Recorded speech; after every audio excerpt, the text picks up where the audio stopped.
Hey y'all, how y'all doing? How y'all feeling?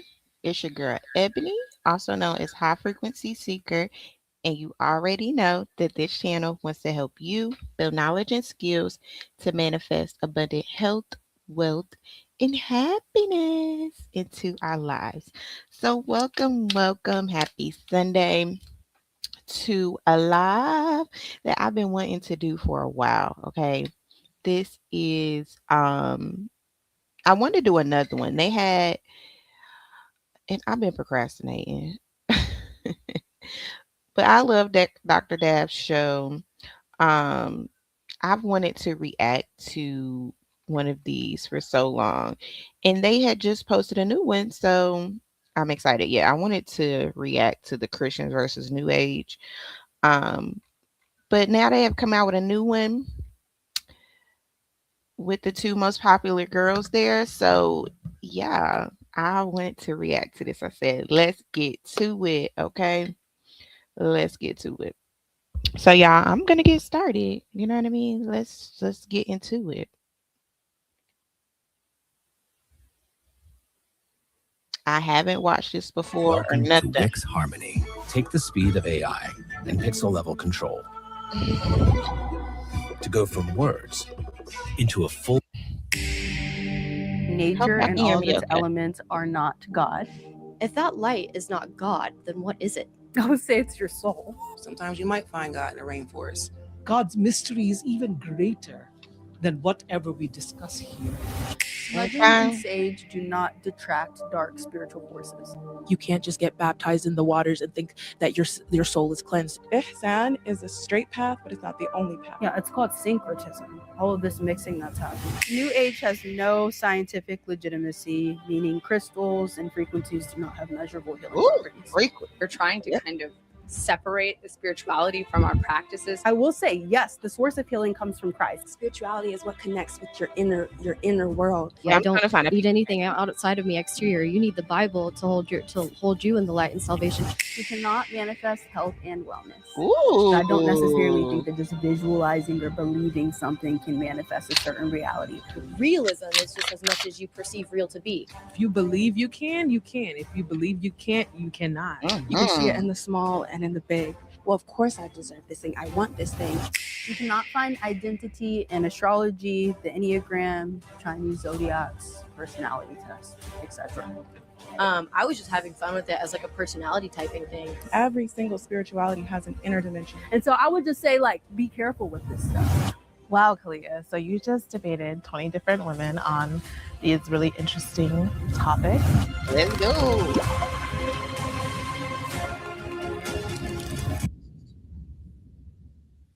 Hi, everyone. Welcome to the Dr. Dap Show. Today we have one Christian woman having a conversation with 20 New Age and spiritualist women.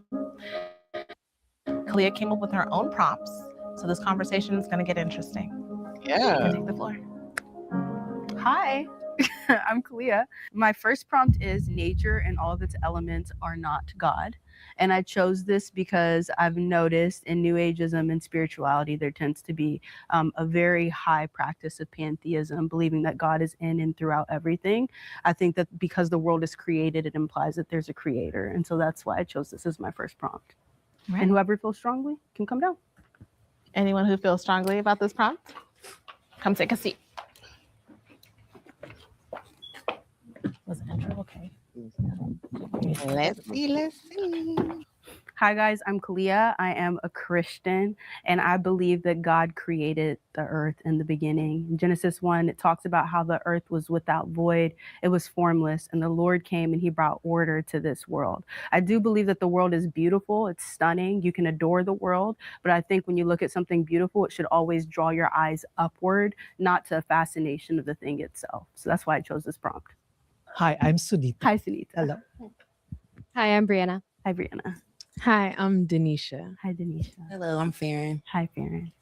Nice to meet you. This prompt actually reminds me of a song that I grew up with. Spirit of God and I will not sing and torture you with that, but I'll just say the words. Spirit of God in the clear running water, blowing to greatness, the trees on the hill. And when I hear that song, I'm really filled with awe and wonder at nature, and do feel that God is there in nature, indeed created it. But the magnificence. Okay. Nature and all its nature and all of its elements are not God. Nature and all its elements is not God. And that's so weird to me that I don't know. It's like we didn't create ourselves, right? So whoever, if you want to call that God, which I do, I call it God. Everything was created by God. So how can nature and the elements not be of God? Like that's so weird. But y'all too, I'm gonna also be pulling cards because I know I have to stop it every once in a while. So yeah, let me let this lady get back to it. When you see a sunset or sunrise, just fills me with this awe and wonder for the divine. So I would say I do believe that God is in nature. And I wonder what my other women friends think about that. How exactly, I guess we can get clear on definitions. How would you define God? Yeah, so I would define God as a superior, all-reigning, omnipresent, omnipotent, omniscient creator. Okay, so omnipresent. So it's present amongst all existing things, all elements, all forces, but it is not found. God is not in nature.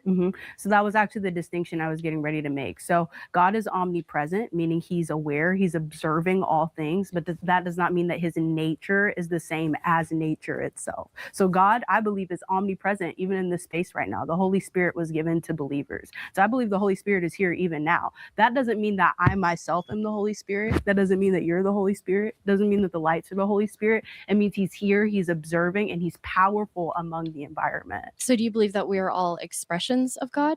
No, I do not. I believe we are the creation of So God. God is omnipresent and present and moving through all things, but its essence is not flowing through all things. We are not an aspect of that piece, but it's flowing through all of us. I didn't Correct? say that he was flowing through all of us. But omnipresence. Did you hear what I just said? So he's omnipresent. He's observing all things. He's the ultimate superior creator. So he sees all things. He's sovereign. Nothing happens that God is not aware of. That does not mean that God's nature is the same as humans' nature. It does not mean that God's nature is the same as creation. He's distinct. He's actually other. Okay. All right. We gotta stop here. Because I don't understand why Christians try to separate. Well, I do understand why they try to separate themselves from God. Like, we're not a God. Like, but we are God's children. Like, I wish I could pull up a Bible verse right now. Aren't we God's children? It started with two, Adam and Eve, and it went down the rest. Like, how are we not like this omnipotent being that created us? Like, she keeps pointing out that we are the creation of the creator. So even if we are just an expression of the creator made us. So aren't we in it? Like, I just don't understand why they do this separation thing. Like, how like if you worship God or believe in God and you feel like God is your creator, why do you try to separate yourself from it? And when Jesus did, like, Jesus isn't separating. That's why y'all got the Holy Trinity. Like, I just never understood that. Let's keep saying what they talking about. And that's what's able to separate him as creator. Okay, gotcha. But you do believe that God created all things, right? God Correct. is the creator. Mm-hmm. Okay, so we can make an example here of an artist who is painting on a canvas, and they create this beautiful masterpiece. Right. When you see that, do you not see an essence of their being emanating, breathing through that force? You see, like when you look at that can't be replicated because it's an essence of their soul emanating through the the work. And so, how can we say that God's creation is separate? In my eyes, creation is not separate from the creator. It is impossible. It is imbued. Creation It's is imbued with the impossible. creator's touch, with the thumbprint of God. You believe It's impossible to separate yourself. Like how? Like I got 3 boys. They can't separate themselves from me. Yes, I create, like, yes, they will grow up and be different and evolve, like, but ultimately I created them. I don't know why they do that. Like, I don't have no understanding. that God is omnipresent amongst all things, and the force flows through us all. So, I can't really see any distinction between, that we are not expressions of God. So I think you're conflating again. God being omnipresent does not mean that God is flowing through all things. And I could turn the. I mean, like you're saying. Let me finish. Okay. Thank you. So I can flip the painter analogy right around on you. When I look at a painting and I say, oh, wow, that's a beautiful painting. That might be an expression of somebody's mind, will, or emotions. But who's the painter? I now want to find the painter. In the same way that if I see a cake that's beautifully designed, I'm going to go, who's the baker? If I look at a child, I'm like, oh my gosh, that child is beautiful. That child has all these gifts. I'm going to look at the child and say, who are your parents? So the point of creation is always to lift the person's eyes Okay. upward. Imagine being able to build anything just by thinking about it. Meet Base 44. And I feel like that's what we do as spiritual people all the time. We look upward. We know it's something higher and greater that created us. Like, we know that. I don't know why Christians try to make it seem like, oh, y'all not focused on God. We're telling you the person, we worship the person that created us. We can't see them, but we know they're real because we can feel them. Like, let me listen. Because I don't understand why they do that. Say something? You mentioned the omniscient thing. If God is all knowing, then he knows who the creator is. He knows who the parents are. I feel like God is so much all knowing that he knows that all of us won't receive a message in the same channel. So sometimes you might find God at the beach. Sometimes you might find God in the rainforest. Why it's not up wouldn't to our you? human experiences or perspectives to dictate how God speaks to anybody. This is how I feel. So I feel like if God is connecting with you in any way and he's actually connecting to you, that's God. Sometimes the human experience kind of blurs definitions of things, but I do feel like if God is all knowing, then he knows all of what I need to know too. And I'm going to get my messages from him in ways that he knows I can receive them. And if that means just going to the beach and laying down or going to the forest and letting the rain fall, that's between me and God. So, Farron, I don't necessarily. I feel safe. I'm sorry. No, you're okay. I don't necessarily disagree with that. I think that because God has created all things, he uses all things to point back to himself. And so, for instance, like when I'm resting and listening to worship music, that's my way of connecting with God. My dad loves nature. He loves hiking. So when he's hiking, he feels like he's experiencing God in a completely different way. There's a verse in James 1:16. It says, every good and perfect gift comes down from the Father. So meaning experiencing the beach, that's a good and perfect gift from the Father. Experiencing a hike, that's a good and perfect gift from the Father. Experiencing music, that's a good and perfect gift from the Father. Absolutely. But where I think the separation in our worldviews is that you guys stop at the creation and you don't look up to the Father. Girl. See,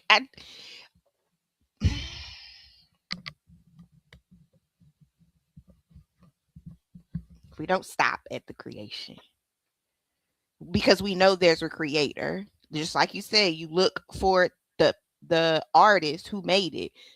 Whoever made this, I want to talk to the person who made this. I want to talk to the person I came from.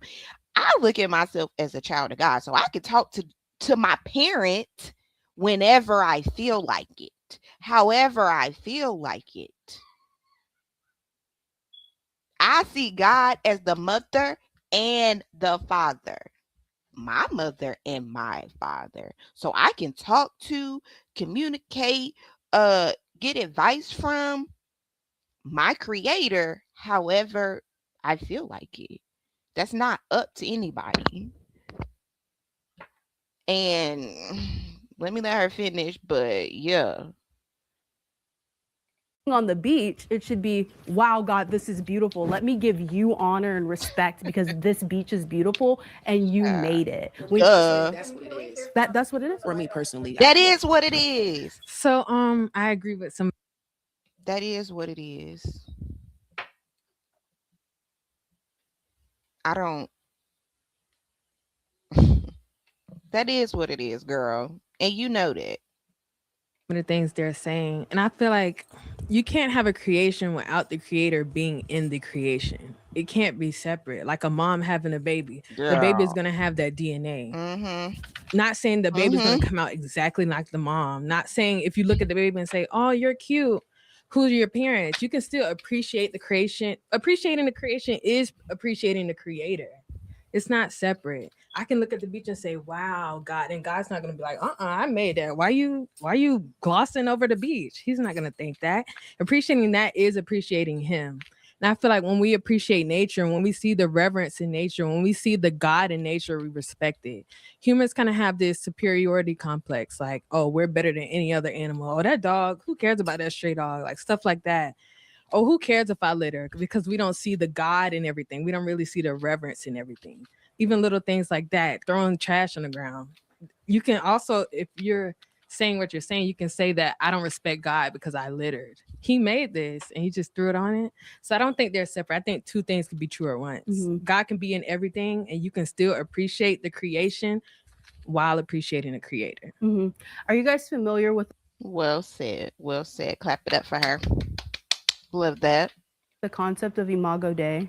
No, we're not. Okay, so What? Imago Dei means image bearer, and all human beings are endowed with the image of God.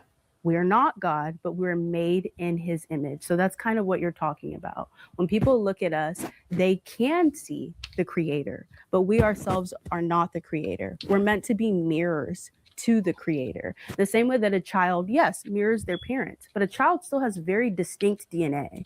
A child has distinct fingerprints. A child is still other than its parents, though it shares some of the attributes with God. So for instance, you guys all look like creative people. Creativity, I would say, is God's thumbprint on you, that you were made in his image. And so again, my whole thing is like, can we give the one who... How many images of God do you think there are? Because it's a million people in the world. It's millions and millions and millions of people in the world.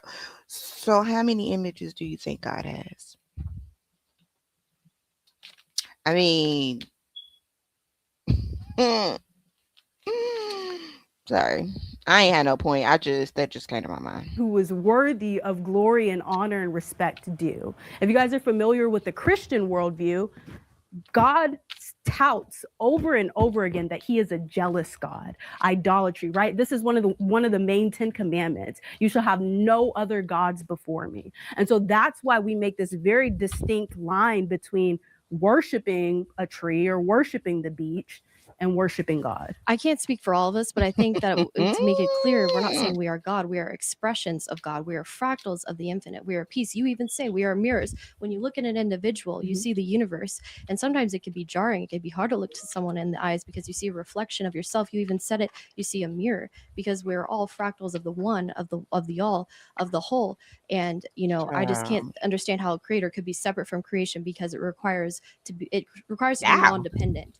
And so, for there to be separation, there must be non-dependence. And creation requires its creator. It's dependent upon it. And there is a recent study that was released that showed that there is actually upon death a light that flickers out upon death. They've released a study, scientists revealing this. If that light is not God, then what is it? I would say it's your soul. I would say that it's the soul that God has given you. That's what I would say is flickering. And I would also say if God is all of us, then that means that God is also limited. That means that God is disease. That means God is corruption. That means God is a liar. Sorry. Okay. Yeah. When you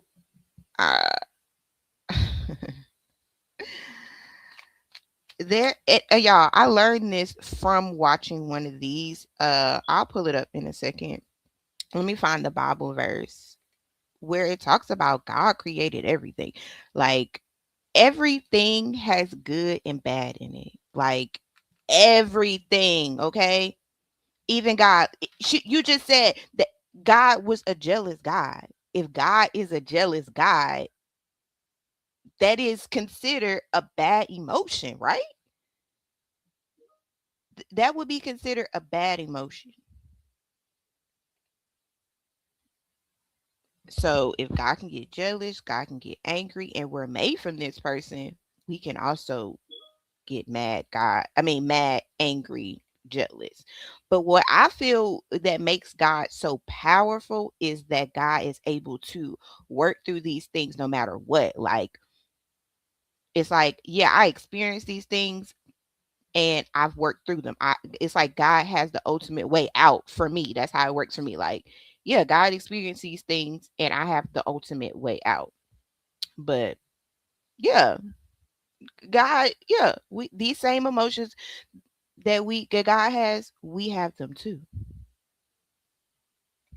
That means God is a thief. That means everything that's bad that exists in the world, God also is, because he's not distinct from his creation. But I feel like that's a whole nother point of view, only seeing God as good. Everything works in balance. That's the Christian Oh, worldview. yeah, that's the Yes, Christian right. worldview. Everything works in balance. God is not good or evil. He's everything. And nothing Everything. is good or evil until you perceive it. God to me is able to balance the good and bad like nobody else. God is the perfect God is the perfect sorry y'all, because I'm trying to get rid of this sound for y'all. I don't know why my computer does this. But yeah, God is able to it's able to balance, like it's the perfect balancer. That's how we got this creation. Through the good and the bad, God has balanced us out. Like sometimes we just be like this, sometimes it be like this, but we're here, right? Until free will just comes is what it in. is. Yes. That's when it gets weird. Free will, the human's curiosity, the free will of danger. Why is danger thrilling? The free will of curiosity. It gets deep. I appreciate what you're saying, because I do think when I see the magnificence of nature, I see the divine hand behind this. Because I know that God, the divine, is much more than nature.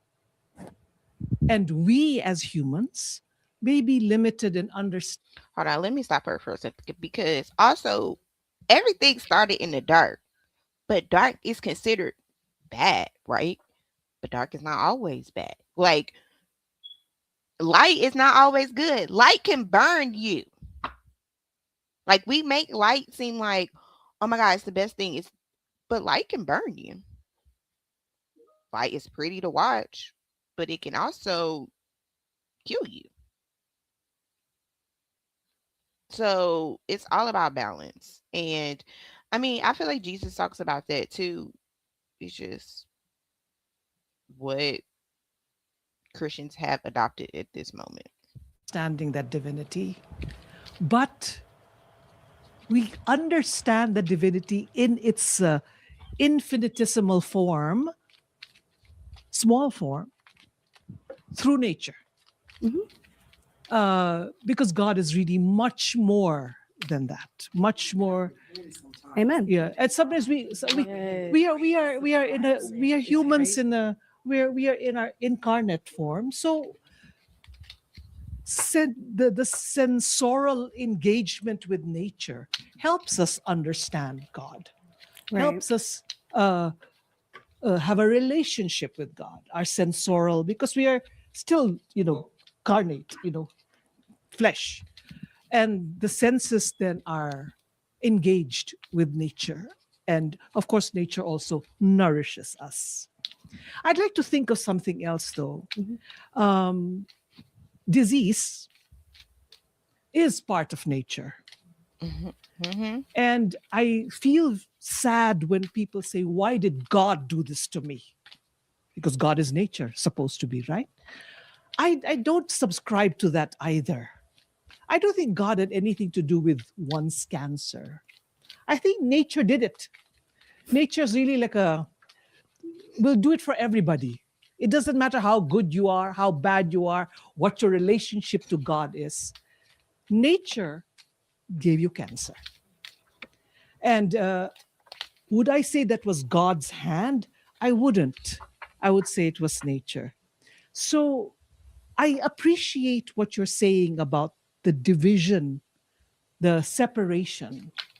But it's still, again, because we are limited, God's mystery is even greater than whatever we discuss here, I feel. So I just had to add that thing about nature and disease because it's like, it's been on my it's been on my mind a lot. I was just gonna say to that, I do. Okay, let me. I want to say this: consequences. Okay, we have free will and we have consequences to stuff. All right, we have disease because they're consequences from another action. All actions have a reaction, and sometimes that reaction isn't good, so it causes disease. If you want to think about it too, we bury people in the ground. Maybe we should burn them. How did we know burying people in the ground ain't causing disease?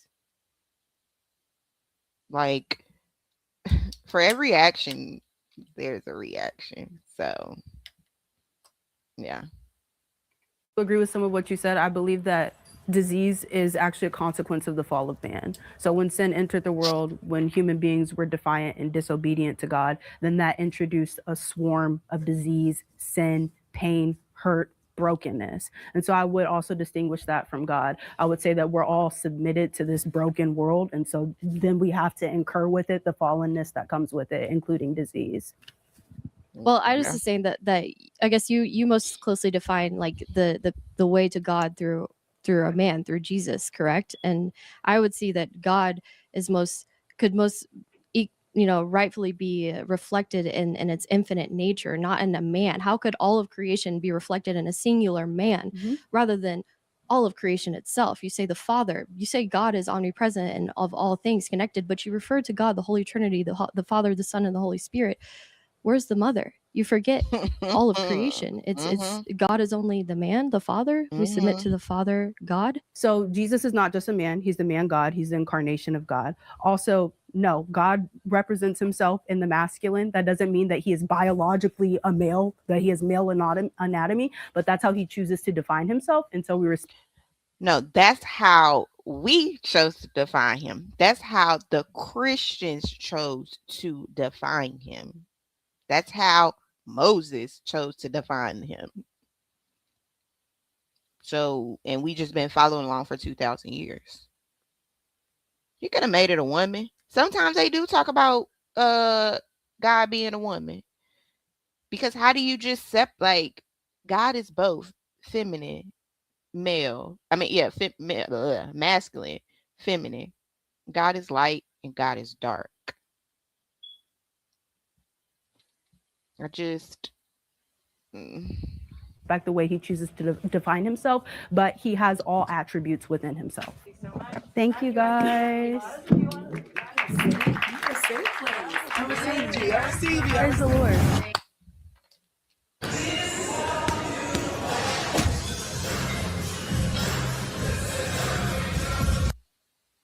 Starting Find Forever wasn't some big confident business move. It was actually the opposite. Smudging, what kind of herbs they use. Some indigenous groups think some herbs are bad and others are good. And so smudging and sage do not detract dark spiritual forces.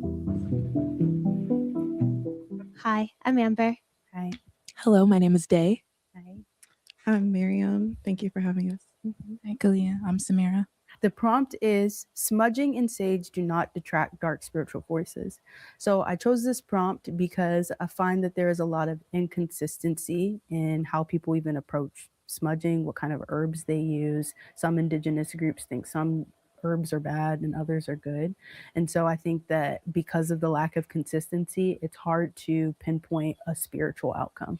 Yeah, sorry. I just gotta say this because, like I said, I've watched him before and heard talk about spirituality being a lack of consistency. It always bothers me because Christians have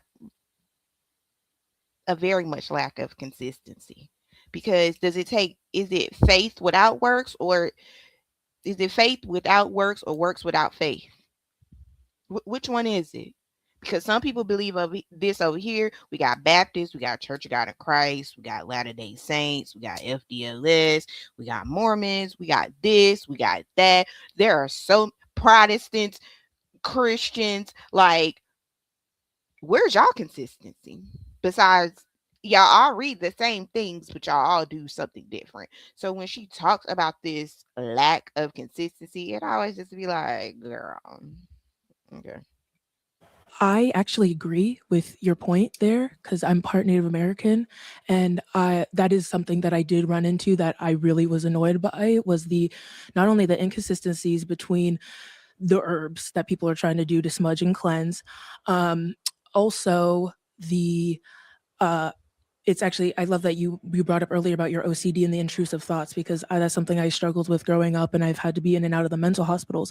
And actually, when I came out of the mental hospital this last time, I cleared out all of my sage, I cleared out all of my incense candles, and I cleared out all of that because I was realizing I was just trying to use that as like a caveat, as an external way of cleansing, like as a 3D thing, without understanding there was still more inner work that I had to do. And that's what I felt like God was showing me when I was in the mental hospital. And what was actually to my disposable for reading material was the Bible. So I was going deep in there, and in that was no false idols, no putting up anything to false gods, falsehoods, and anything like that. And I really felt God was speaking to me in my spirit. And I was like, yeah, I don't, because if we truly are believe in God's power, what makes us think we need this external herb and this external source to cleanse? Do we not think that God's power is enough to?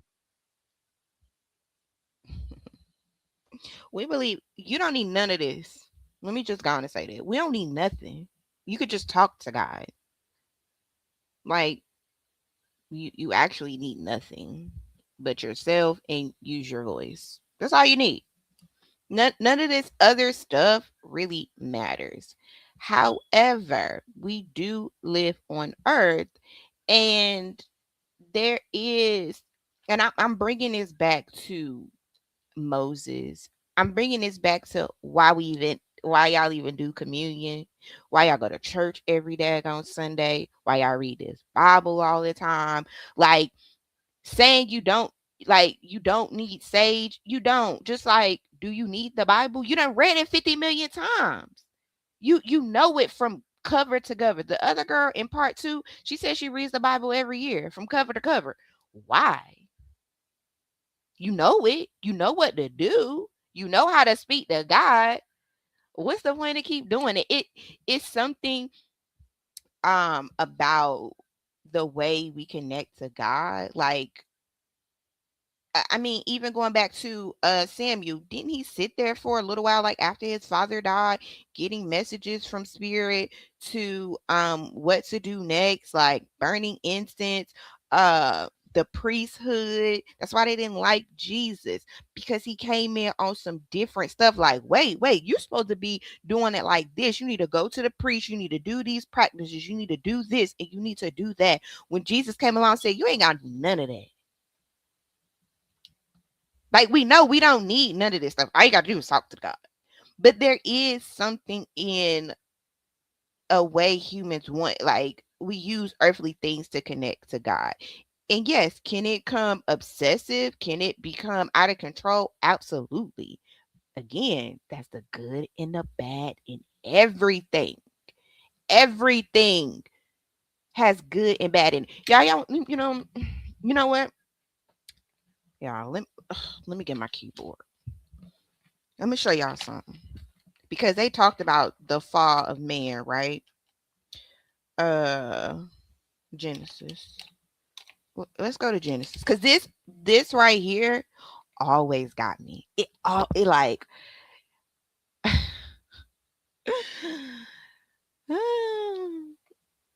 Mm. After the fall, hold on. I'm gonna show y'all my screen in a second. Hold on.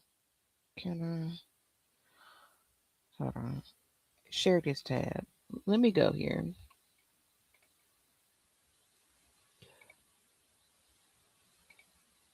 This always got me. Look at this right here. I hope y'all can read it. Where is it at? Look, okay. The Lord God make us understand. Hold on.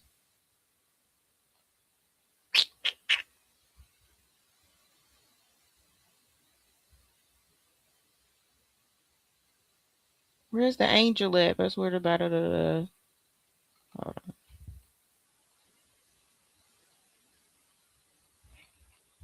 on. I be reading the King. Let me go to the King James because I be reading the King James. Okay, that we ain't even gonna talk about how they be changing it, but then God said, "Behold, the man has become like one of us to know good and evil." The man has become like us to know good and evil. And now least put his hand, hold on. And now lest he put out his hand and take also of the tree in life and eat forever. Therefore the God sent them out of the garden Eden to till the ground from which he has taken. So he drove out the man and placed like a sword up in the Eden to keep them away. But yeah, now they know. Then the Lord said, they are like us, knowing good and evil.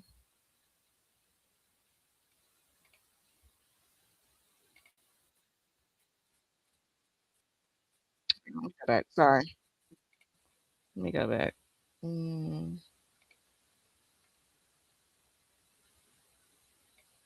hold on. Way of cleansing, like as a 3D thing, without understanding there was still more inner work that I had to do. And that's what I felt like God was showing me when I was in the mental hospital. And what was actually to my disposable for reading material was the Bible. So I was going deep in there, and in that was no false idols, no putting up anything to false gods, falsehoods, and anything like that.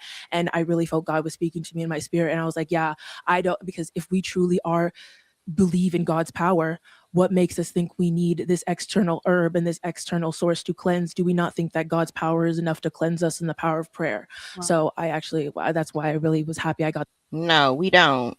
Because they wouldn't have made temples and had a Bible if God power was. And I mean, I don't believe God's power is not enough, but I mean, this is our tradition. Listen, I was given the world. I didn't make it. We didn't make this world. Like, let's keep going. This prompt, because I did agree with you on that spiritual front, because I think a lot of spiritual people use sage and Palo Santo and incense as a cover up to think that that will just wash away all their sins. And I've seen the same thing with baptisms as well. You can't just get baptized in the waters and think that your soul is cleansed. There's actual inner work we need to do. Sanctification. Yes. Yeah. Praise the Lord. Praise God.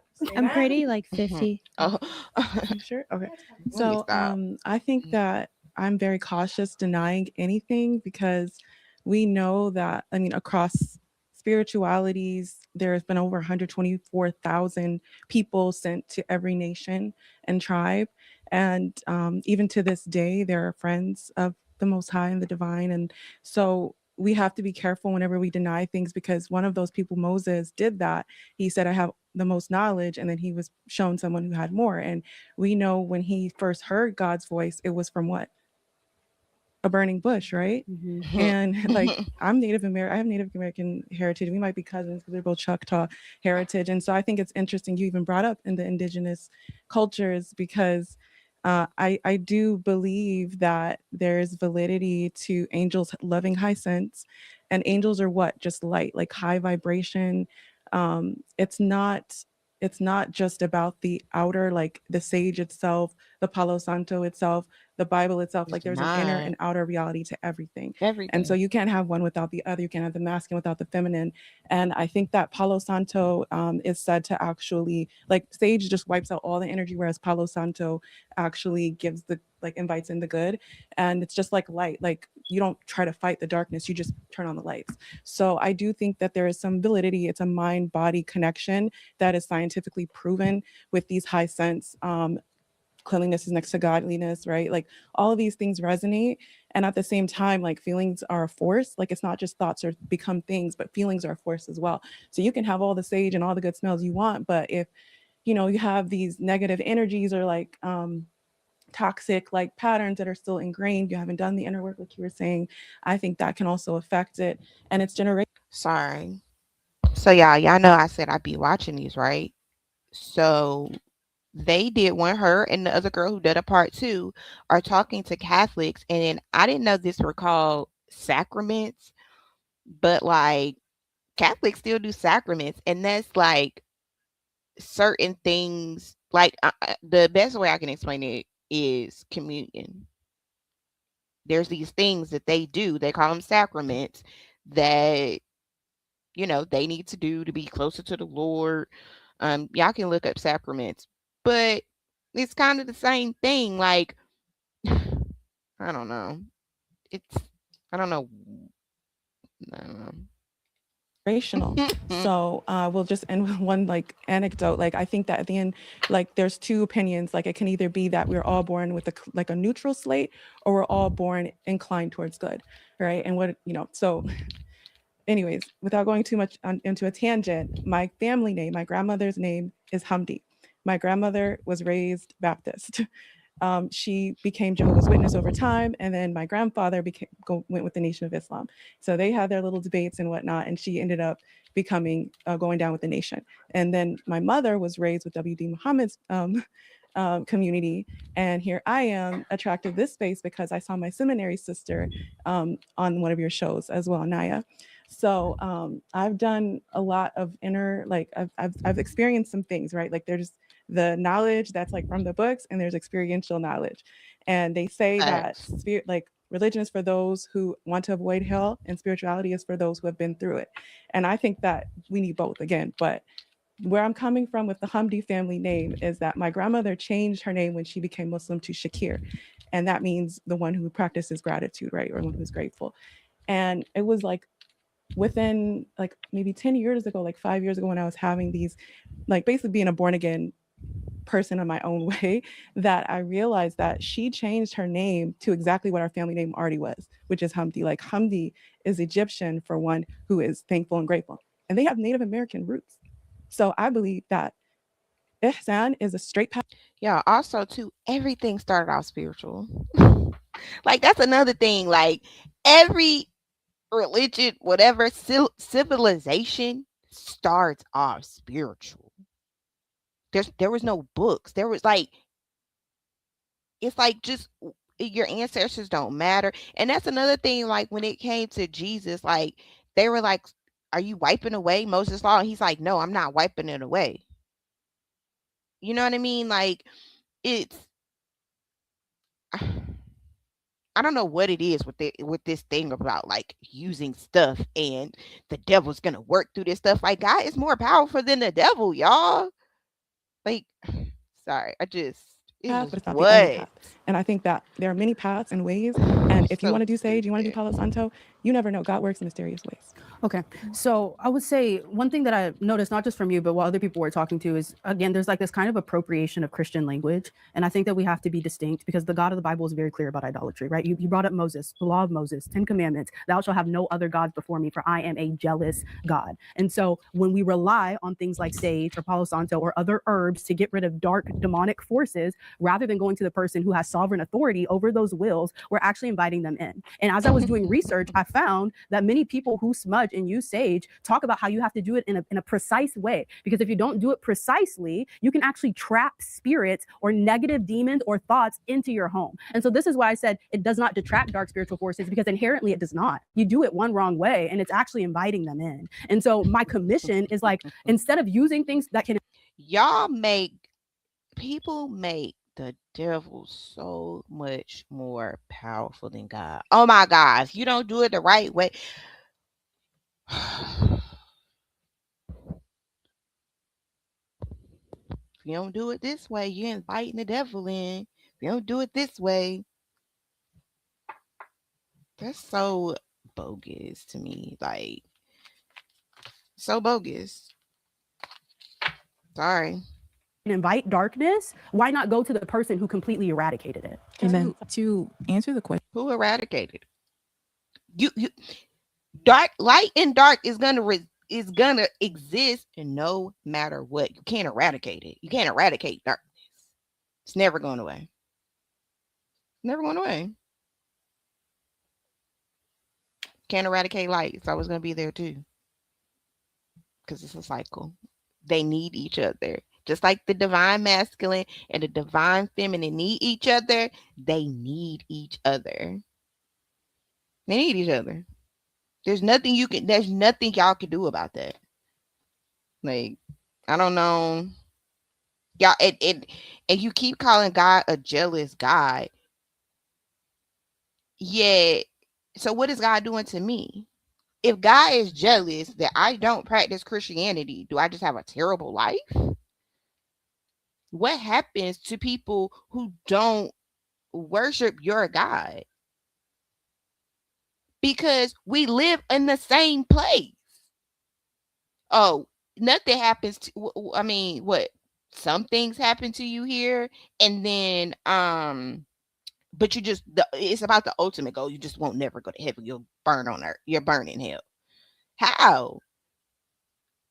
I'm out here doing the same things you're doing, trying to motivate, be good. You know, darkness exists, things happen, and I have to overcome them just like anybody else. Like, nobody's life is perfect because they're a Christian. And they say, and you say it like, oh yeah, you become a Christian, you're gonna have a perfect life, knowing that's not the truth. Just because you're a Christian doesn't mean you're gonna have a perfect life. Just because you're spiritual, you practice New Age spirituality, doesn't mean you're gonna have a perfect life. Which means there's always gonna be light and dark.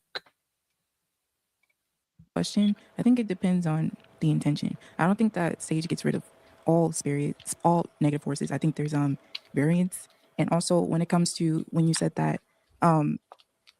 you use Sage to instead of, relying on God, do you think that there is a chain of command when it comes to what spiritual energy that you attune yourself to or ask, for assistance in that sort of stuff? Like, Do you mean like taking steps? no, like the Holy Spirit, then Jesus, then maybe even an ancestor, and then God. Do you think that there's like a chain of command? Do you agree with that? Exactly. No, because the Trinity is co-eternal and co-equal. So when I'm talking to the Holy Spirit, Jesus and God, Jesus and the Father are aware of that exchange. They're all co-eternal, co-equal, and living within one another. So no, I don't think there's a chain of command. And because I have access to the supreme authority, there's no reason for me to go to creation for authority. There's no reason for me to go to an ancestor for authority, because I have access to the one who created it all. Because their hierarchies are man-made. We made up hierarchies, but in God and the Spirit and everything, it's all one, like the Trinity.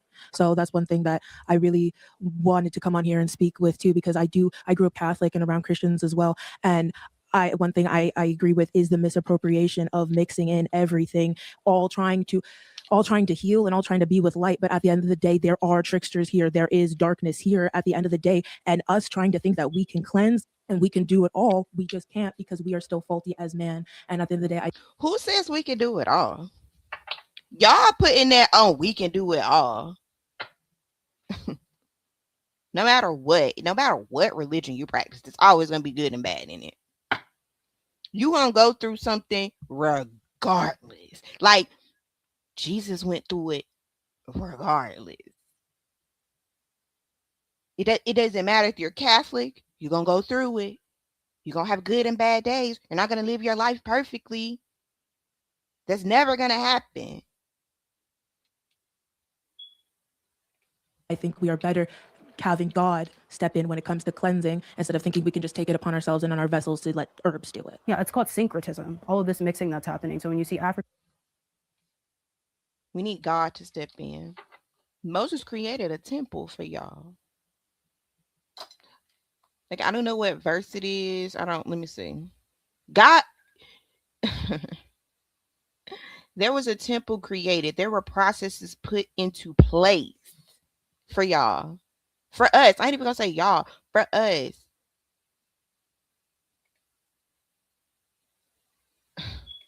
African spirituality. So yeah, I'm new to this. So like sometimes I'll be talking, but I'll be losing my train of thought. Hold No, on. because the Trinity is co-eternal and co-equal. So when I'm talking to the Holy Spirit, Jesus and God, Jesus and the Father are aware of that exchange. They're all co-eternal, co-equal, and living within one another. So no, I don't think there's a chain of command. And because I have access to the supreme authority, there's no reason for me to go to creation for authority. There's no reason for me to go to an ancestor for authority because I have access to the one who created it all. Because their hierarchies are man-made. We made up hierarchies, but in God and the Spirit and everything, it's all one, like the Trinity. So that's one thing that I really wanted to come on here and speak with too, because I grew up Catholic and around Christians as well. And one thing I agree with is the misappropriation of mixing in everything, all trying to heal and all trying to be with light. But at the end of the day, there are tricksters here. There is darkness here at the end of the day. And there are tricksters. There are dark forces here. Duh. But God is more powerful than all of that shit. Sorry, I don't mean to cuss. When you understand who is in charge, what is in charge. Darkness, I don't know. Trying to think that we can cleanse and we can do it all. We just can't because we are still faulty as man. And at the end of the day, I think we are better. And again, why do y'all act like we say we're doing it all? We're asking God to help us. This is our way of connecting and talking to our parents. Like, what are y'all? I don't know why y'all separate stuff like that. Having y'all God are doing step in when it comes to cleansing instead of thinking we can just take it upon ourselves and on our vessels to let God is stepping into cleansing. That's why he made y'all. That's why he made Moses have temples and stuff and rules and stuff. That's why they was mad at Jesus because they felt like he wasn't following the rules. But what happened? Jesus was really coming in to change all that because what was good became dark. They started doing dark stuff in there. Right? So he came and changed it. And now, what was good, they doing some dark stuff in there. Like, huh? Herbs do it. Yeah, it's called syncretism, all of this mixing that's happening. So when you see African spirituality and Hinduism and Buddhism and a little bit of Christianity and a little bit of Catholicism, that's what we call syncretism because people are trying to pull from all of these different ideologies to create truth rather than finding the objective truth, right? Jesus says, I'm the way, the truth, and the life. And so we have to ask ourselves, what is the one truth? What is the objective truth? Could it also be like a state of mind too? Because kind of a bit of piece of what everyone else said, you can sage and smudge all day long, but if you're not right in the mind, you can let in and let out anything or keep things that are already there, forces or whatever that are still there, even if you like sage and try to get rid of something bad. It could be something bad that was already there and you're just igniting it. Yeah, maybe so. And so again, that's why I would make the difference and distinction between creation and creator, because like I shared a little bit earlier with my OCD, I had negative thoughts, I had intrusive thoughts, I had things that made me feel like I wasn't a good person, which inherently we're not, we're all sinful, but things that really made me feel evil on the inside. And God, because I ran to the throne room, he didn't ignite those thoughts, he actually extinguished them. And so that's the difference between a God who is good, not a God who is both good and evil, and a God who's dual, and a God who girl, do you not know all the evil people in the church who run to God? Who are Christians and still do wrong? This is what I'm talking about. Yes, this may have happened for you, and I'm not denying that. Like, denying that. But guess what? He eradicated all of your thoughts and whatever. But that don't. I bet you're gonna say your life ain't perfect, or did you become perfect? I doubt it. But you're still not perfect, right?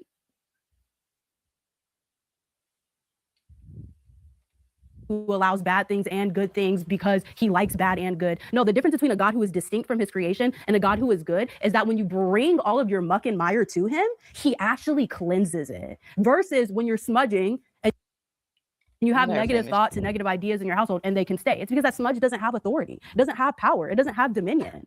But God, Jesus Christ, King of Kings, sitting at the top of the universe, he absolutely does. So then why is the world the way that it is? Because we all don't worship this one thing. That's why the way it is. Why? Then why is it the way it is? Like, It's like having a mop and constantly dunking your mop into dirty water and then wiping the floor over with a dirty mop over and over again, thinking you're going to clean your room. Would you really need to go to God and have him change that water out completely? What is up, everybody? We are here at Medieval Times, and we are so excited to tell you about our new show. We've got new. But saging is just one part. Who's to say that a prayer isn't said while you're saging? You know? right, but that's syncretism. That's what we just talked about. So now you're pulling in other beliefs and other ideologies that actually have demonic connotation, which we just went over because they can invite demonic spirits in. You're mixing that. Right, but there's no way to.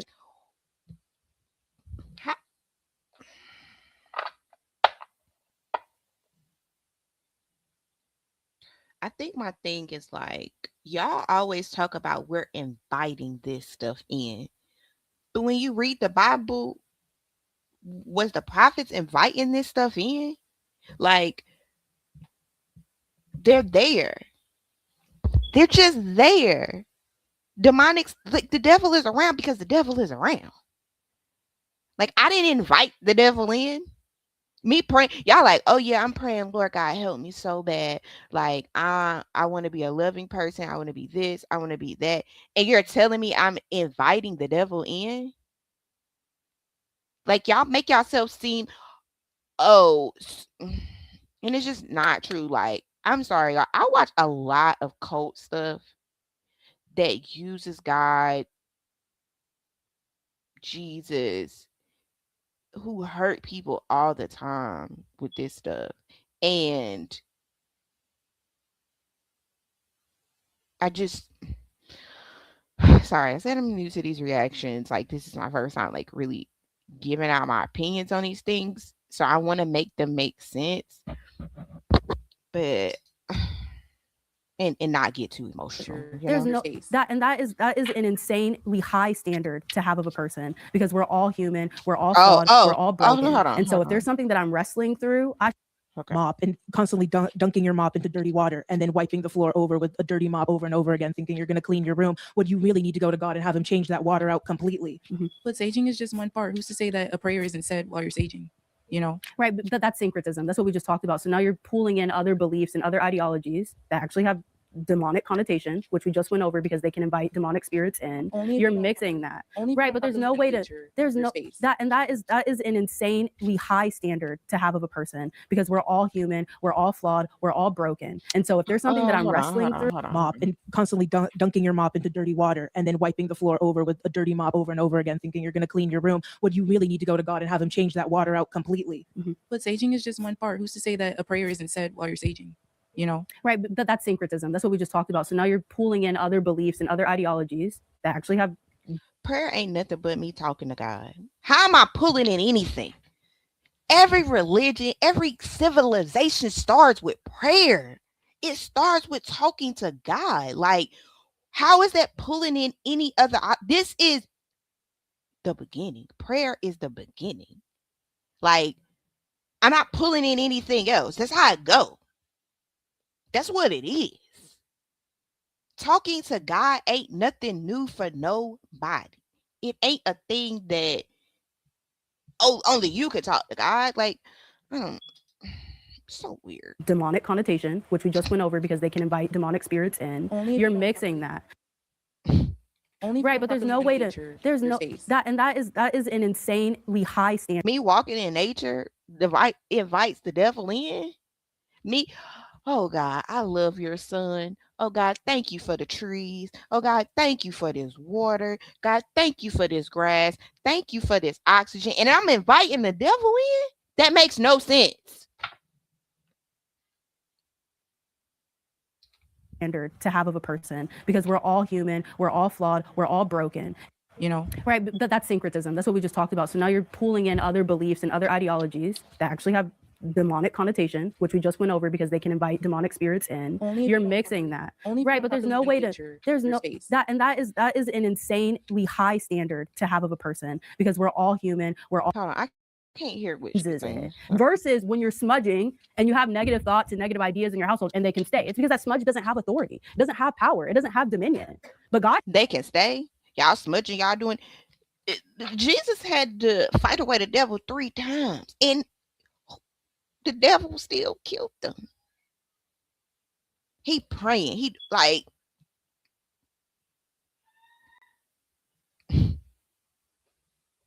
sorry guys. It's just Jesus Christ, King of Kings, sitting at the top of the universe, he absolutely does. It's like having a mop and constantly dunking your mop into dirty water and then wiping the floor over with a dirty mop over and over again, thinking you're going to clean your room. When you really need to go to God and have him change that water out completely. But saging is just one part. Who's to say that a prayer isn't said while you're saging? You know, right? But that's syncretism. That's what we just talked about. So now you're pulling in other beliefs and other ideologies that actually have demonic connotation, which we just went over because they can invite demonic spirits in. You're mixing that, right? But yeah. There's no way to. There's no that, and that is an insanely high standard to have of a person because we're all human. We're all flawed. I'm missing what they're saying here, but having a person because we're all human, we're all flawed.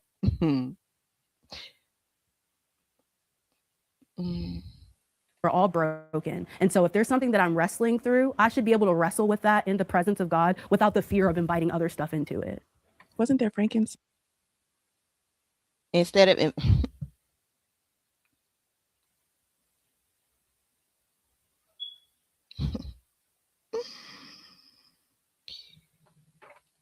sorry, y'all. And myrrh and I mean, I saw a card that says, do you follow Jesus this closely? Because Marianne Williamson had it right when she came up with the book, The Mystic Jesus.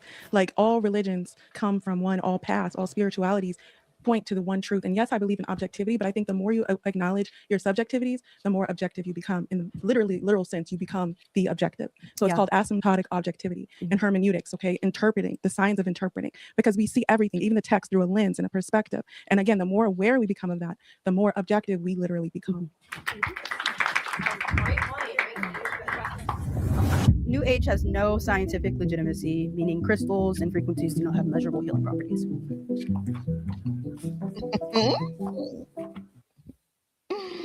Can you be a travel advisor without quitting your 9-to-5? Actually, yes. We're for the modern. Hi, I'm Kayla. Sorry, my bad. Middle name. I'm Viviana. Hi. Hi, I'm Naima. New Age has no scientific legitimacy, meaning crystals and healing frequencies have no measurable properties. And I picked this statement because a little bit of what I talked about earlier, I do think that there's a lot of pseudoscience represented by New Agers and spiritual people that the scientific community would not affirm. And so I just kind of wanted to hear your guys' rebuttals to that. What is the science? Hey, how you doing? I can start off. So I am a yoga instructor personally. So my New Age practice is rooted in yoga. And in yoga, the main practice that we do on the West is an asana practice. Asana meaning posture. Asanas are, downward dog, child's pose. And it's a form of exercise. And we know that exercise has scientific legitimacy in helping improve our bodies. So I can't speak on smudging and crystals and those practices, but I know for a fact that my New Age practice of yoga does in fact have scientific validity in helping our bodies.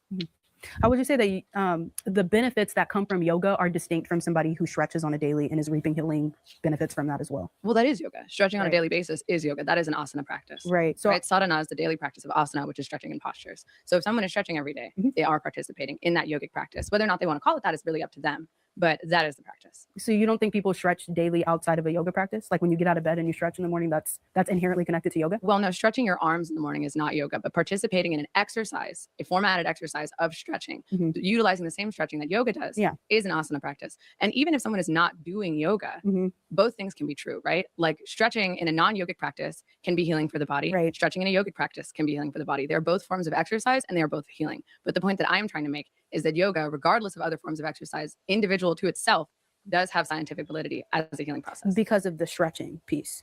Well, because both stretching and it's also slowing your cortisol levels, slowing your heart rate down. A big part of asana practice is control of the breath, right? So by engaging in pranayama, which is breath work and breathing exercises, you're lowering your heart rate, right? So it's not only a mental benefit, but it's a physical benefit as well. It also benefits our posture, right? For those who are suffering with chronic illnesses like arthritis, joint diseases, it can help with all of those things. So, and like a lot of this information I'm giving you is from the National Library of Medicine, Johns Hopkins University. So yoga and they've done studies on yoga specifically as a practice. Yeah. Yoga has healing benefits. It does have scientific legitimacy. Yeah. It's proven. No, I don't doubt that. I guess I'm just saying I don't think that that's distinct from any other form of exercise, honestly. But your claim is that New Age has no scientific healing practices, and I just gave you a practice in New Age that does have scientific. Yeah, and I would say that the science is connected to the movement of the body, not the religious or spiritual element of yoga. But I also want to talk about rocks and crystals and frequencies because that's what I brought up as well. Yeah, I can talk about frequencies, but more so in the aspect of music, because I think when a lot of people, spiritual people specifically, are talking about frequency, you're really talking about how that sound is connecting to you, where you're feeling it in your body. Earlier, you brought up that you feel most connected to God when you are listening to worship music, right? That music has a certain frequency, it has a certain vibration that you feel when you're listening to it. It brings a sense of something into you, whether that's happiness, gratefulness, whatever you connect to it. But you can also say the same thing. Right, I've heard people say, don't go to clubs, don't go to bars because there's demonic entities there, or the presence there is evil. And some people connect that to the music, and music is a frequency. I see what you're saying. I definitely want to affirm like music therapy. I know some incredible music therapists that, they play for kids in the hospital that are sick. And I think that's a beautiful practice. So, And I do think that music heals. Let me, if you guys are familiar with she said it. And I think music heals. So frequencies heal. Huh? Why are you trying to make it so different? It all started the same, baby, for all of us. It all starts the same. Why are you trying to make it different? There are frequencies out there. There are good frequencies and there are bad frequencies out there. Hey, thank you so much for joining me. So if there are good and bad frequencies out there, you just got to learn how to balance them out. Story of David and Saul, when David is serving under the horrific leadership of Saul, he plays for him, and that playing actually helps to calm his mind. So I definitely think that God has given us music, and especially worship music, as a way to connect to him. I would say that has more to do with the spirit of God. I would say that has more to do with the words that are actually being said, the meditative words that are being said, versus like a specific frequency. There was a study done by the scientific journal of otolaryngology. So these are like ear, nose, throat people, and they did a study where they played ocean waves for one group of people, and then they played ocean waves with binaural beats in a frequency of 8 hertz for another people to see if their symptoms would reduce over the course of 2 weeks. The symptoms reduced, but it was equal across the board. So they both reported feeling better, and no more for the people who had their frequencies. And so my argument would just be like, there's no measure to say that frequencies provide additional healing than things like music therapy or stretching already do. Girl, because they the same. Why are you trying to make them different? Like, girl, you're trying to make something so different that it's the same. You said the results where both of them had equal amounts of healing. That's all we trying to do. This ain't no competition. We just trying to heal. Like, oh my God.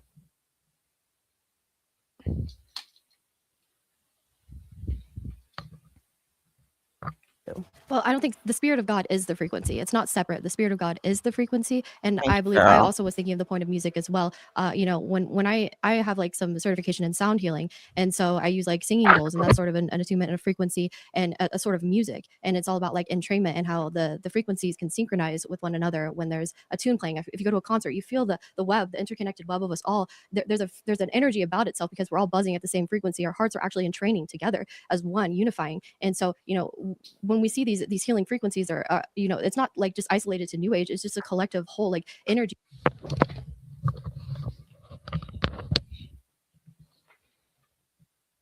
These can heal, and frequencies are healing. It's not necessarily just like a New Age thing. But when frequencies have been measured to have an impact, they don't have any more of an impact than doing other healing like practices. I just want to know, listening to music. We've now given you multiple examples of New Age practices that do have scientific legitimacy in healing and helping heal. And every time we have done that, you've kind of taken the spirituality out of our practice and said, oh, well, it's just the stretching. It's not the spirituality in the music. It's just the sound. It's not the spirituality in yoga. It's just the stretching. And I don't really think that's a fair characterization of our practices. There have been studies done comparing the practice. There was a study that was done in 2019 on thousands of 5-year-olds in schools. There was a study done comparing 5-year-olds who were just doing regular PE, regular exercise, versus 5-year-olds who were doing yoga, specifically the practice of yoga. And they found that the 5-year-olds who were doing yoga specifically were significantly more attentive in class and had significantly less issues focusing.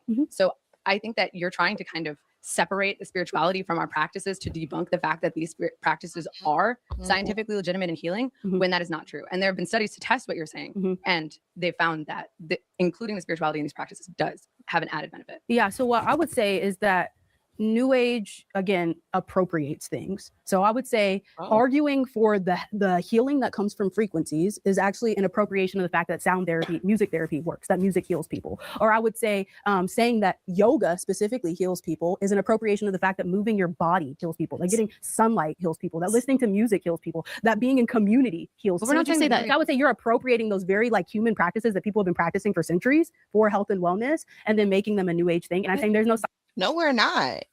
No, we're not. We're actually trying to get back to the basics. That's just getting back to the basics.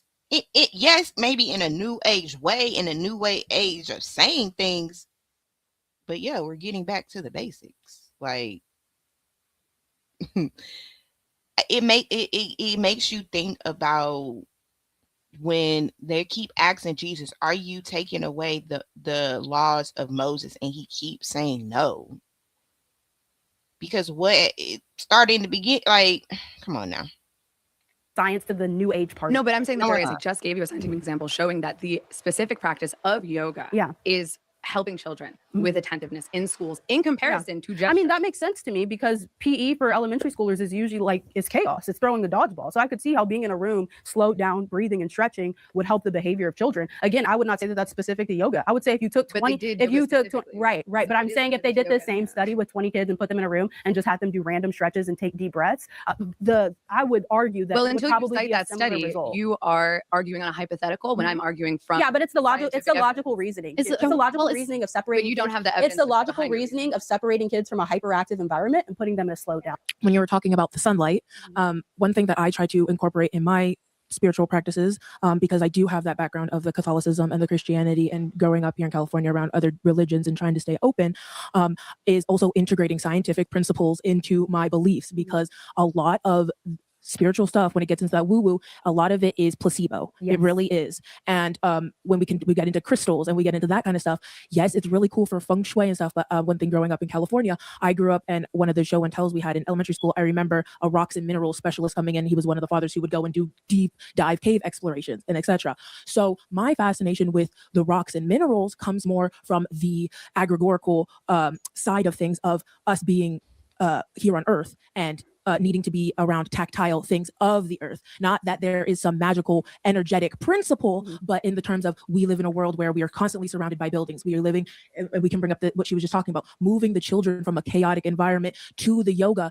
It's because at the end of the day, we need to still hold into account that it's not that there is some magic, but actually spirituality and science go more hand in hand, because all that is going to fuel this quote unquote healing, and all that's going to fuel the children's attention spans and stuff like that, is getting out in sunlight. These are grounded principles that you can find in science, that spirituality needs to start integrating more scientific principles, because science will actually help explain more of what's going on that spiritual level, instead of just saying, take your crystals and all of a sudden all your things will be good. Because even if you go into learning about certain crystals that are out there, some of them actually need to be in the sun because it's still a mineral. And if you think you just having this crystal will help you, no, because you actually have to do certain things for that rock, that mineral, to help you feel grounded. But it's not magic, it's not anything. It's really just being human, and that we're part of this earth, and you like things that will help you stay grounded. Yeah. And I would say that spirituality and science piece, again, is kind of what I was saying with creation and creator. Like God has created beautiful things on this earth for us to interact with and engage with and to look at. But ultimately they should draw our eyes upward back to him. And then I was going to say about crystals too. We actually had the opportunity to do an episode with scientists, and I did not get to ask them on camera. I so wish I did, but there was an actual geologist here, so who studies rock formations. And I asked her off camera, I was like, hey, tell me what's up with the rocks. Are there frequencies in the crystals? Do they heal people? And she was like, no, they do not. And she wasn't an atheist. She wasn't a complete unbeliever. She wasn't a Christian. So she was kind of in this space, in this new agey space. But as a geologist and somebody who takes time to study these things, she's like, no, the rocks don't have any kind of additional healing frequencies to them. So I think that's well, the truth is all source of healing comes within, because the light is within. So I don't even necessarily, I don't have crystals around, but I professed like this side of spirituality. I don't need anything outside of me exterior. You need the Bible to hold you in the light and salvation. There's nothing outside of me that I needed. The light is within. And what I say, you don't need it. You don't need me. You don't need none of this. All you need is God. All you got to do is talk to God. Like, if that is the basic principles of anything, like, I don't know, like, pose a question for you. Do you believe that the source of all healing comes from Jesus Christ? Do I believe that the source of all healing comes from Jesus Christ? Yeah, I believe all healing comes from the Lord. And so could we say you're appropriating, because where's your scientific evidence of that? Where's my scientific evidence of the Lord healing? Of Jesus Christ being the healer? Where's the scientific evidence? So do I need the scientific evidence? Because I'm communicating a Christian. Well, you're trying to debunk Well, our you guys, belief on a this scientific was the basis, prompt so I why We don't have any scientific proof or evidence on our end of crystals do healing have people. So I would say you guys are shifting the burden of proof. You guys are the ones who make the argument that there is scientific legitimacy to your claims. Now, I would say that there's tons of scientific legitimacy to the Bible, to the scriptures, to Jesus. There are 500 eyewitnesses of his resurrection. No, it's not. Y'all, sorry. Like I said, I have studied a lot of these. There's no 500 eye count witness. One of the girls said one time she gave the same example. So I went to the scripture that she gave me. All it says is all these people seen it. There's no names. It just says, oh, all these people seen them. There's no names. There's no nothing. Also, it says in that same thing that they evidence that they want to bring, that the dead woke up and start walking around and talking to people. Why they ain't talking about that? Like, sorry.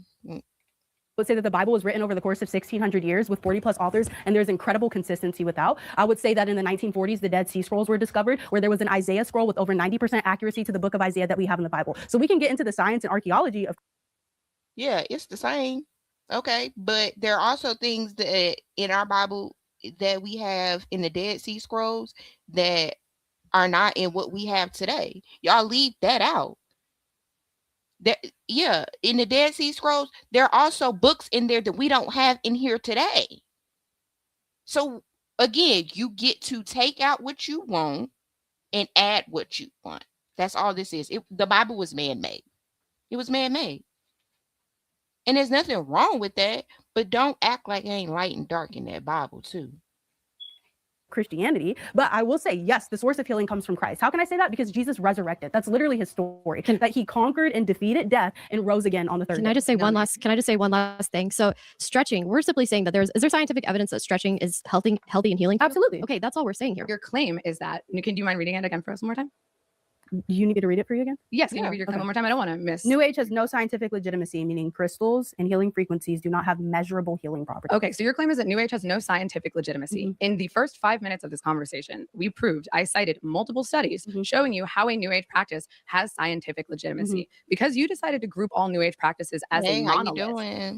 Once your immediate claim was debunked with actual scientific evidence, you tried to say, oh, well, that's not because it's yoga as a spiritual practice. That's because it's stretching. When we know that both can be true. Both yoga and non-yogic stretching can have healing properties. But at the end of the day, I have now proven to you scientifically that yoga, a New Age practice, has legitimate healing properties. So I think that you should concede on this point because the point has been proven now multiple times. Yeah, so you cited one study. Which I cited multiple studies. With the 5-year-olds in the classroom. That was the most specific one you cited. I cited Johns Hopkins. I cited the National Library of Medicine. And what were those multiple Okay, studies. and so my argument is that there was noticeable change because the children were in a less chaotic environment. Well, maybe you should read the study before trying to comment. I will, but on you the brought it nature up, and so I can respond to it. I have the mental faculties to respond to what I'm hearing. But you're So don't judging the criticize nature of my a PE ability to class that you weren't respond. there for. Right, but I've also been a kid in PE, and I know children in PE. But not I know every that PE class is the same. I know You're that PE is overgeneralizing. typically a chaotic environment, and so it makes sense to me that if you move kids into a more controlled, quieter space, there's probably going to be mood differences. That makes sense to me. I'm not willing to attribute that to yoga specifically because yoga draws on stretching, which is just body movement, and I believe that body movement, like Brianna said,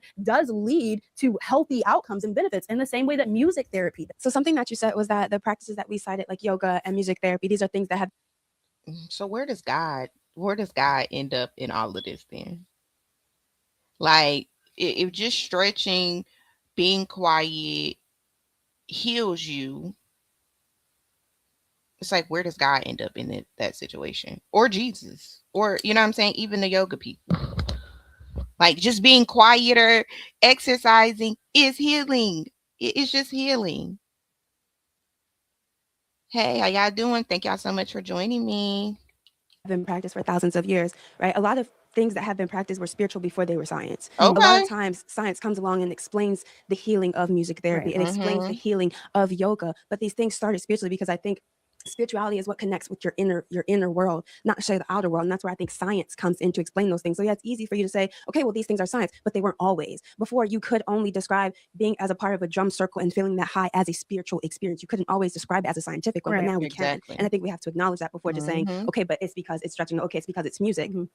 There is an inner world that you can't tell somebody what their experience is in feeling those frequencies and doing those yoga stretches. And yeah, you can put kids in a room and calm them down, sure. But a yoga environment is different than just telling kids to bend over and touch their toes. Chances are they're not going to listen to you. If you're in a yoga environment, there's music, things are very calm, the lights are dim, there's mats, the teacher is calm also, because I think that's a big part of it. Yes, and I've taught yoga to children. I've also taught non-yogic exercise to children. And the aspect of spirituality is what is helping them focus. The music that is spiritual to yoga, that is what is helping these children focus. That is what is calming. Okay, so I would say, like I've kind of been saying, there are things in this world that God has created for us to enjoy and experience and that help us. That includes music, that includes the ability to move our bodies, that includes song, that includes dance. So I can concede that those are spiritual things. But I would say that those are spiritual things that God instituted, not spiritual things that multiple gods instituted, not things. Girl, we are giving this to the creator. Why are you making it about somebody else? Y'all always do that. We're telling you it's God, but I don't know. Y'all want to be separate. I understand in the Bible, they make it very separate. Moses made it very separate, right? For y'all. But again, when you experience these things, you're like, how am I different or worshiping something different and we all live in the same bubble? Just because Moses moved somewhere else from Egypt doesn't mean the people in Egypt just stopped doing what they were doing. Nothing stopped for them. Life kept going. Y'all just moved away. Like, things that Hinduism instituted, not things that New Age instituted, but these are spiritual practices that were instituted at the formation of mankind by God. Duh. Sorry. Most people spend days building an online store. I built a fully branded premium. I would say we just have different definitions of God. God is the only one. It's not multiple. It's not like multiple gods. It's one God. But I just want to end on a quick anecdote. Like, I was diagnosed with autoimmunity at 11 years old. I have Sjogren's, I have Graves' disease and fibromyalgia, all of which, if I went to go to a rheumatologist, they want to put me on tons of prescriptions and all the things. I am true, like, living proof of how these practices can actually work internally to heal. I practice yoga. I practice meditation, holistic healing. You know, everything that the brand that I have is involving all these practices and helping to heal others. And so I apply these practices to actually heal myself and have proven to myself the way that they actually scientifically have helped to heal me. Yeah, and I would say that I'm not anti-holistic healing. I think Big Pharma is horrible, but I would say I am anti-idolatry, and that's what I think this is. You guys so much. You cannot manifest health and wellness. Girl. Yes, my thoughts, yes, you can.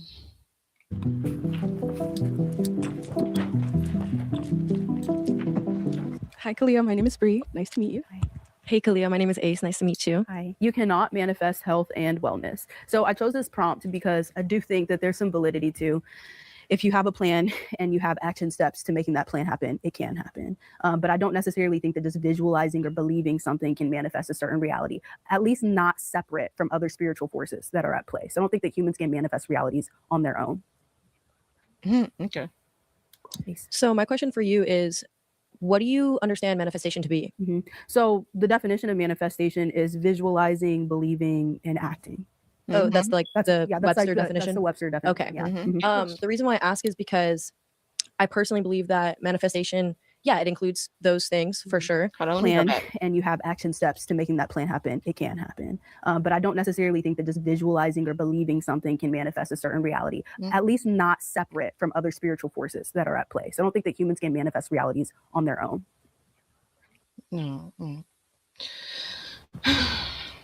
So my question for you is, what do you understand manifestation to be? So the definition of manifestation is visualizing, believing, and acting. Oh, that's like the Visualizing, visual. Because I'm writing this down, y'all. Visualizing, believing, acting. And I'm going to tell y'all my definition, which I've said it plenty of times on my channel. Manifestation is how you think will determine how you feel. How you feel will determine your actions, and your actions will lead to results. And I'm going to also go to a Bible verse that Jesus talked about, which shows manifestation. Let's see, and we can see if one of the ladies bring it up. That's the Webster definition. Okay. Yeah. Mm-hmm. The reason why I ask is because I personally believe that manifestation, yeah, it includes those things for sure. That's not incorrect, but I would say that it's a lot more than that, than just that. And I think everybody has a different version of manifestation. Even us in this new age group, I think we all have different versions or different ways to go about manifestation. There's definitely like the standard manifestation that you could find online for the definition, right? Okay. But manifestation is a lot more than just sitting and meditating and visualizing and believing. It definitely is action for sure. But I think real manifestation is that's what they what faith. Paul said is faith. Your works don't matter, right? It ain't about your works, it's about your faith. I think it was James. I'm not sure. Y'all don't give me James, who said it's about your works. Your works prove your faith. Okay? Yeah, they went to war about this. About these two things. Which one? Is it about faith of works or works of faith? They went to war about these things. getting your vibration to the level where you're resonating, to where it's actually resonating at a frequency that it's attracting the same frequency. So have you ever, you know what sympathetic resonance is, right? No. So let's say we have a tuning forks and they're the same frequency, or they're tuned to the same frequency, right?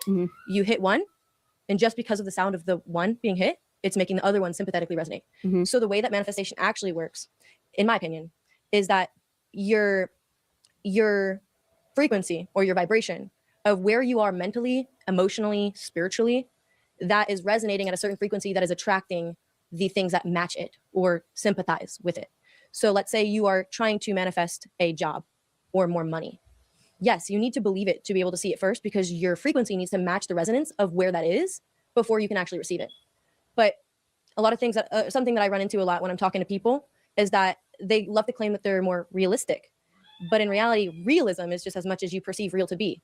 And also, that's a self-limiting mindset, because if you're being realistic, you're automatically limiting your capability of reaching to that belief point, or reaching to that point of resonating at that frequency where you can attract the things that are similar to that. Okay. Just like you attract people who are similar to you, right? Just by being yourself. Can I respond? Yeah, go ahead. Okay. So firstly, I would say that reality is not something that I just perceive to be something. I believe in objective truth, objective reality. So in the same way that we're all sitting here in a black box, I would say that that's the objective truth for everybody right now in this moment. I don't think that's something that I'm just perceiving. My second question to you is, how do you measure a frequency? I think so there's many different types of frequencies, right? If you look at the laws of physics, everything is vibrating, down to the atom, down to the molecule, and down to the subatomic particles that make up atoms. So everything is vibrating, everything is moving. With sound, you can measure frequency by getting a tuner, right? You can, right, but how do you measure your own internal frequency aligning with some dream you have? You can by your results. By the results. By the reality that's in your life. That's how you know when you need to change it, how you need to move it. It's through the results of the reality. That's how, girl. I don't know if you can necessarily physically measure it. That's why action matter, y'all. Let me let. That's one of those things that are like I know I gotta intangible. stop in between. So but there's things that exist in this realm that you can't actually measure, but you can perceive and you can experience. So there's quantitative things like what science studies. And two, it's like the spiritual world is first. We're all spiritual. God is spiritual. We all start there. How do I measure it? Like, it's because that's where we started. Ain't that's what the Bible been telling us, where we started?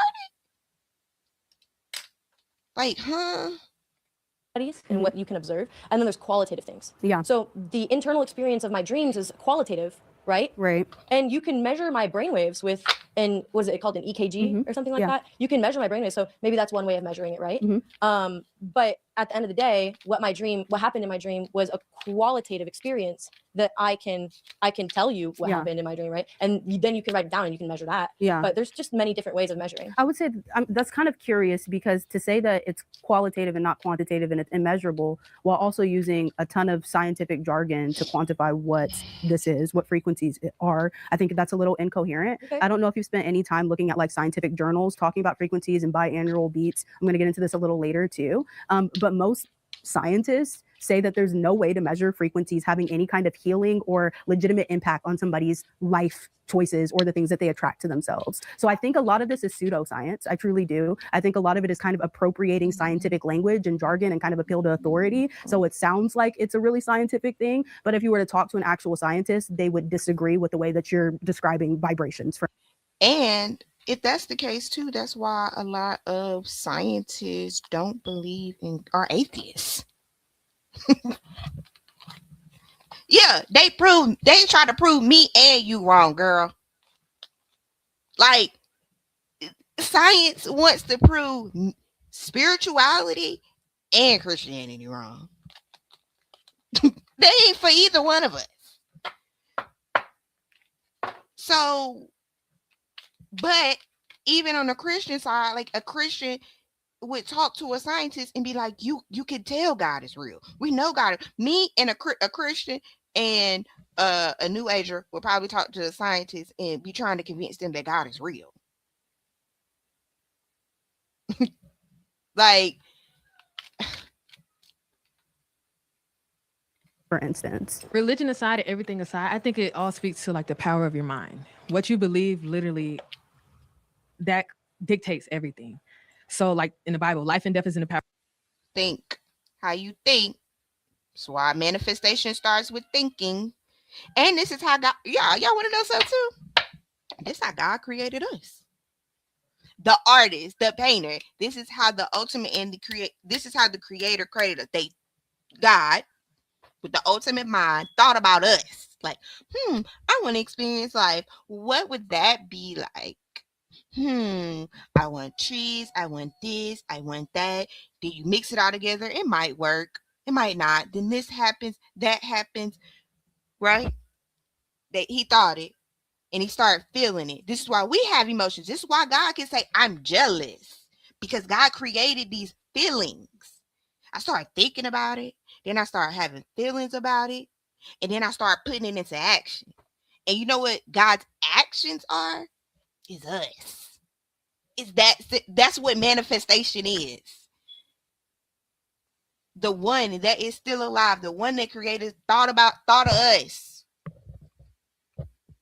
felt us, start feeling like feelings.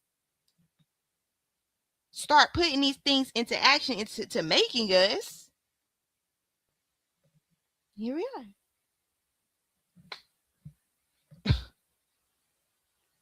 And here we are. Power of the tongue. If I believe what I'm going to speak is going to come true, is going to come true. So whether you can manifest health and wellness, I think yes and no. If you believe you can, you can. If you believe you can't, you cannot. And it's literally just that simple. The power. Let me. Where Jesus says you can do it too. Hold on. I'm about to show y'all because I don't know. It said right here. But this ain't the one I'm looking for real. I'm gonna find it. Jesus teaches that you can do it too, emphasizes the power of faith. In Mark 9:23, Jesus responds to the Father's plea of healing, saying, if you can believe, all things are possible to him who believes. This highlights the faith is the key of overcoming challenges and performing miracles, as seen as various biblical accounts where Jesus performs mighty miracles. Jesus said, y'all, hold on. Where's the one Jesus said y'all can move mountains?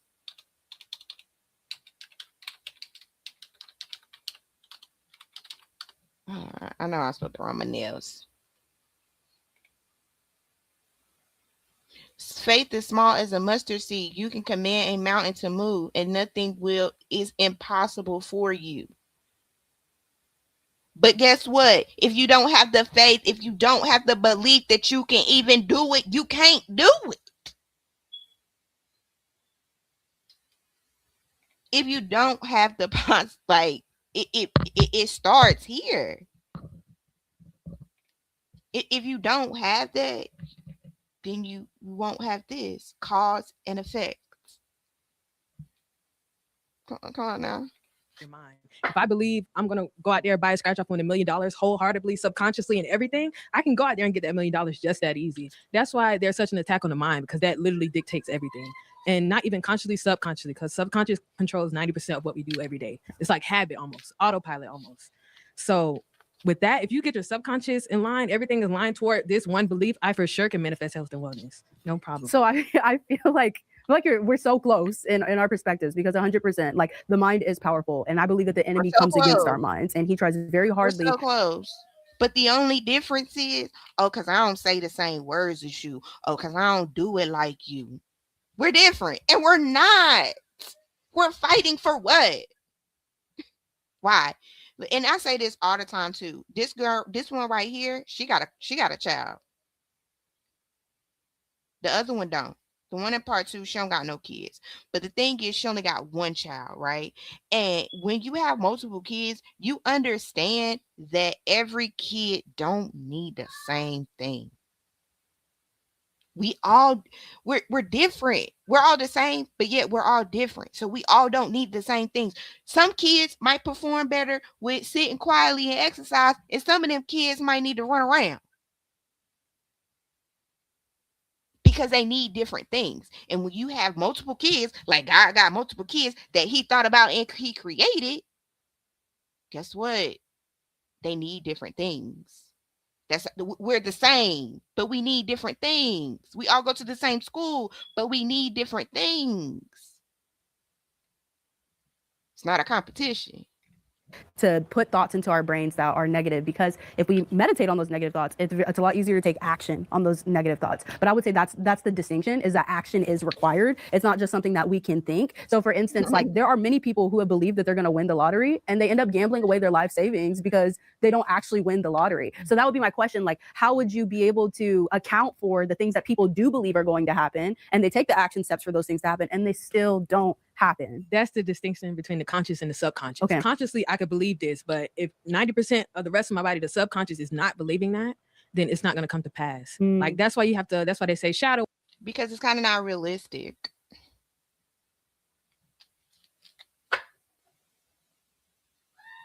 Kind of not realistic. Just like the mountains. You say you can move mountains, but y'all ain't out here trying to move mountains. Just like I'm not going to tell you to try to manifest $1 million on the scratch off.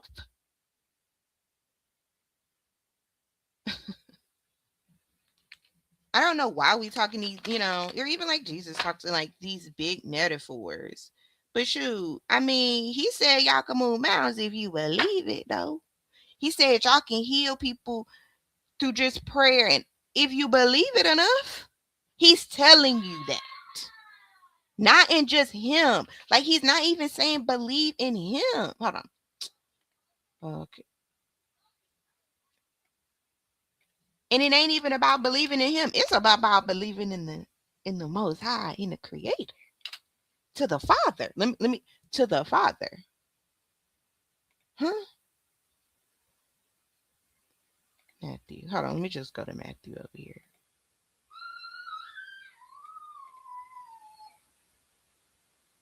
Matter of fact, too, Moses was like, God, I can't do this. I can't do that. I can't do this.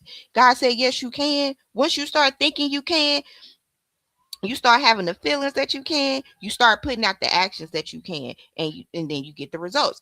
If you halfway thinking like, oh my God, maybe I can do it, maybe I can't, then you're gonna have feelings like maybe I can and I can't, and you're gonna start having actions like maybe I can and I can, and then you're gonna have results like maybe I can and I can't. So maybe you can and you can't. Simple. Like, that's how it goes.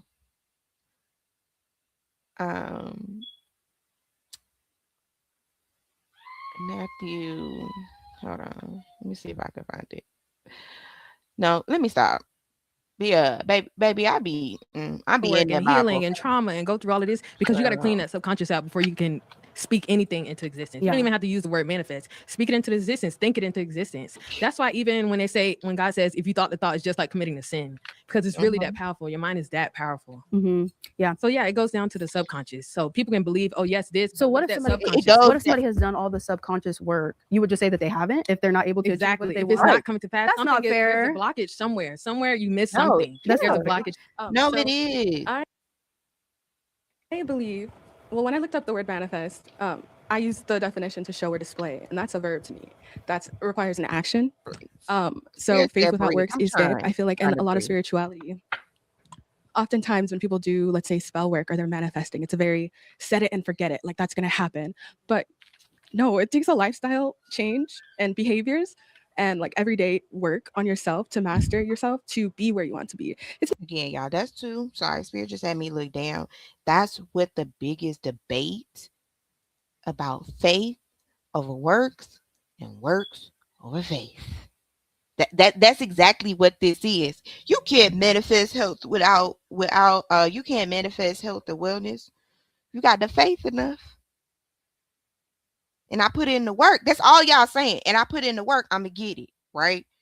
Some people say, "Oh nah, I just gotta have I just gotta have a faith, baby." Paul said, "All you gotta do is have a faith. It ain't about that work. It ain't about that work. It ain't about the work." But James said, "Now you gotta put in that work. That work gonna show your faith." So it's the same thing. It's the same thing. Like I don't know. it's never going to be, oh, I can only speak for myself here, but it takes work. And I think one thing I really enjoy about being spiritual is that I take on that work. I manifest what I want in my lifestyle by doing things every single day to get me closer to where I want to be. And in doing that, I'm embodying the energy that I'm manifesting. And I'm holding that in my heart, in my focus. And that gets me there. That gets me there. How is that different than setting a goal for someone who doesn't practice manifestation? How is it different than setting a goal? I think it's the same. It could be very much the same. It's whatever you want it to be. Like for me, I can only speak personally. Yeah. When I set a goal, it's very much like when I manifested Ain't no something. different. And oftentimes I can't even think of the last time that I manifested something. Y'all making because it I feel like if you're different. really in alignment with yourself, Y'all you making it see the different. things that you want to manifest or you want in your life. Making it different. Why do they make it different? Why? Why do y'all make it so different when it's all the same? It ain't no different. I did this video on Ruth and it's all the same. Y'all make it different. Like I don't know. Yeah, we all live on Earth and was created by something, one thing. Like we can all see we're created by this one thing. Like there's no way that different things that something different created out. Like ain't no way, y'all. Like come on, it's too obvious. We got Asians, Mexicans, whoever, blacks, whites, all living in the same globe. We all live in the same globe. Every day. You can see it in the small and in the big. And as long as you keep that in your heart, that's the peace. That's the manifestation. Like I feel like a lot of people, especially when they die, they have so many regrets, so many things that they want to do that they didn't get to do.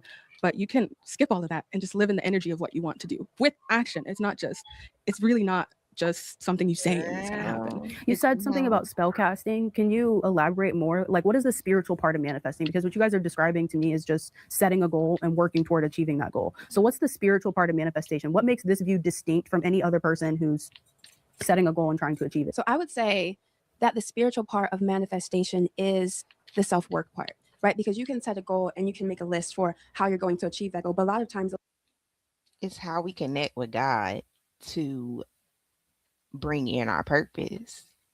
Everybody got a purpose. Everybody needs God. Like if you want to leave God out of your life, baby, that's on you. But I want God in my life, and this is how we do it. You gave me I'm talking to God, like I gave you a purpose. I need you to fulfill this purpose. All right, well, we're gonna have to keep talking because I don't necessarily might meet these qualities yet. Like God came to Moses with a purpose, like, hey, I need you to lead these people up out of here. And he said I wasn't ready. I don't know. Scared.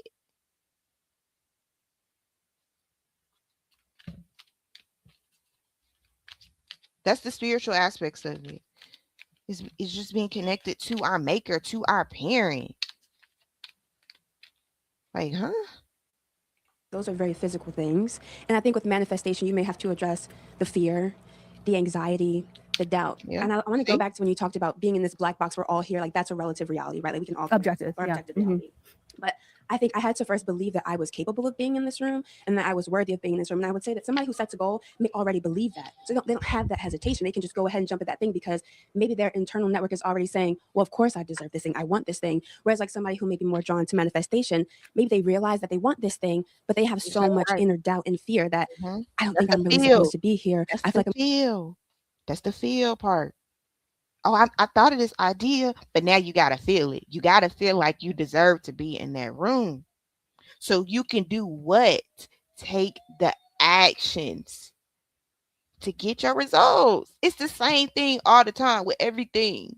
I'm going to get in this room, I'm going to fumble. So they make all these excuses. They find all these reasons why they can't be in this room. And like, I'll use myself, for example, I'm sick. So I was like, I'm going to get on the plane. It's going to hurt. I feel like I should just stay home. I'm thinking about all these things of why I should stay home. But really deep down, I know that if I didn't come here today, I would regret it forever.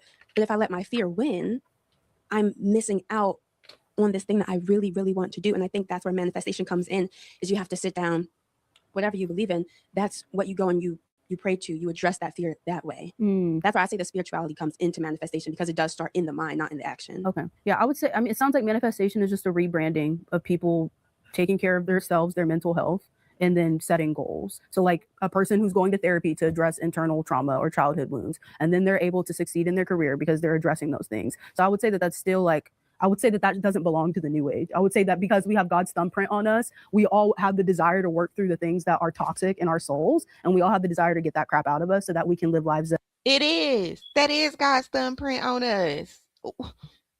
It is. So what difference does it make? Difference does it make if I worship Jesus or not? Because now it's not about earth. It's about getting to heaven. Oh, where you going to go when you leave?